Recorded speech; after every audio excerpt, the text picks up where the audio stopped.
Bihar public service commission यानी कि BPSC की 17वीं कंबाइंड प्रीलिमिनरी परीक्षा विवादों के घेरे में है। इसे लेकर बीते कई दिनों से पटना में छात्र विरोध प्रदर्शन कर रहे हैं और कई राजनेता और राजनीतिक पार्टियां भी इस विवाद में कूद गई है।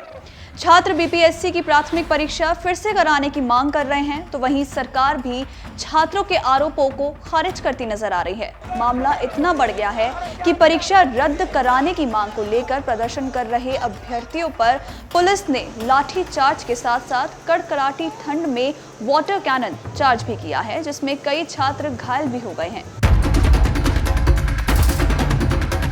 हम लोग जन गण मन गा रहे थे, अपने सर को पकड़े हुए थे, रोमांचु सर को पकड़े हुए थे, बहुत मारा है, सारे कपड़े फाड़ दिए खींच खींच के। देख छात्र मुख्यमंत्री से मिलने पर अड़े हुए हैं। धरना स्थल पर छात्रों का समर्थन करने जन स्वराज पार्टी के संस्थापक प्रशांत किशोर भी पहुंचे, जिसके बाद छात्र और उग्र हो गए। हालांकि लाठीचार्ज से पहले वो वहां से निकल गए।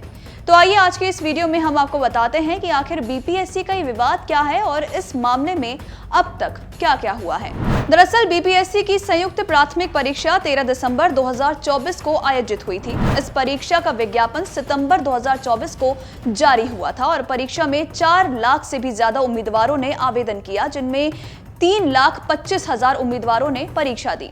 ये परीक्षा बिहार लोक सेवा आयोग के तहत 2031 पदों पर भर्तियों के लिए हुई, जिनमें से 200 पद एसडीएम, 136 पद डीएसपी और अन्य गेस्टेड अधिकारियों के पद शामिल हैं।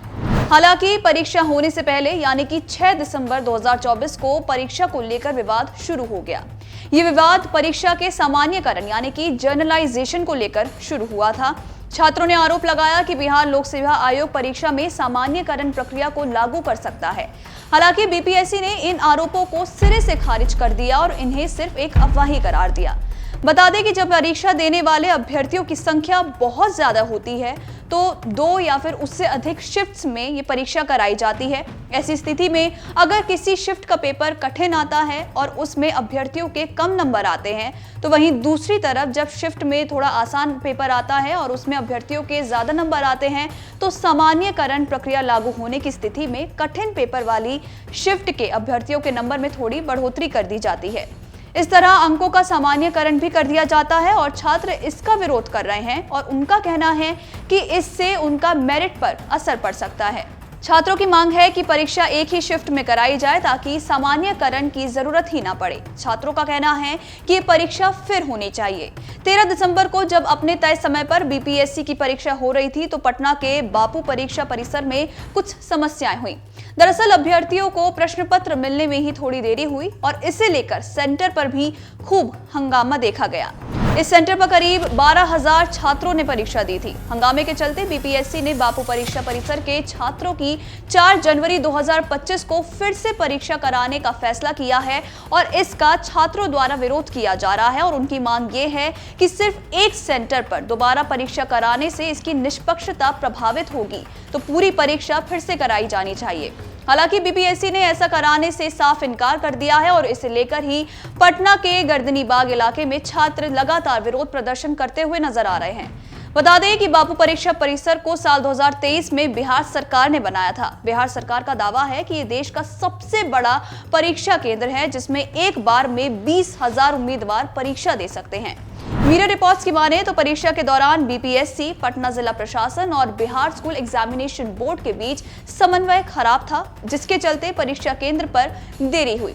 तो वहीं छात्रों का कहना है कि अन्य सेंटर्स पर भी कई अनियमितताएं थीं। कुछ का कहना है कि किसी सेंटर पर सीसीटीवी कैमरा काम नहीं कर रहे थे, तो वहीं कुछ छात्रों का आरोप है कि कुछ कोचिंग संस्थानों के मॉडल प्रश्न पत्रों और बीपीएससी परीक्षा के प्रश्न पत्र में काफी ज्यादा समानताएं थीं। साथ ही कुछ का कहना है कि पुलिस भर्ती परीक्षा के स्तर का प्रश्न पत्र बीपीएससी की परीक्षा में दिया गया था। बता दें कि मामला इतना ज्यादा बढ़ गया है कि बीपीएससी 17वीं पीटी को रद्द करने की मांग को लेकर अभ्यर्थियों ने रविवार को मार्च भी निकाला और इसका नेतृत्व जन स्वराज के संस्थापक प्रशांत किशोर कर रहे थे। जेपी गोलंबर के पास पुलिस ने मार्च को रोक दिया और शाम 7 बजे के करीब प्रशांत किशोर के वहां से जाने के बाद पुलिस ने हल्का बल प्रयोग किया। पहले पानी की बौछार की गई, फिर लाठीचार्ज कर छात्रों को तितर बितर कर दिया गया।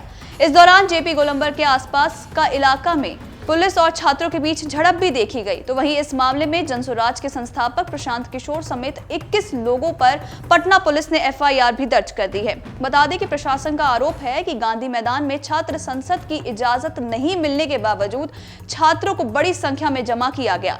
बता दें कि छात्रों पर पानी की बौछार करने को लेकर प्रियंका गांधी ने भी अपनी प्रतिक्रिया दी है। उन्होंने सोशल मीडिया पर पोस्ट कर लिखा है कि बिहार में 3 दिन के अंदर दूसरी बार छात्रों पर अत्याचार किया गया।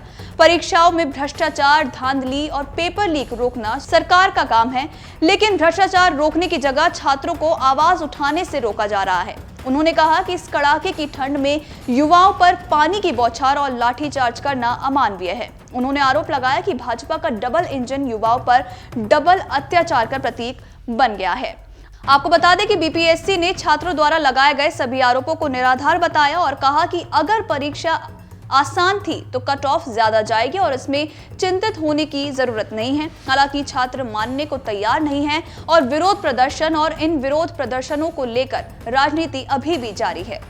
अगर आप ये वीडियो YouTube पर देख रहे हैं तो हमारे चैनल को सब्सक्राइब कर बेल आइकन दबाएं और Facebook पर देख रहे हैं तो हमारे पेज को लाइक करें। 8 मिलियन प्लस सब्सक्राइबर, आपके इस भरोसे के लिए बहुत धन्यवाद।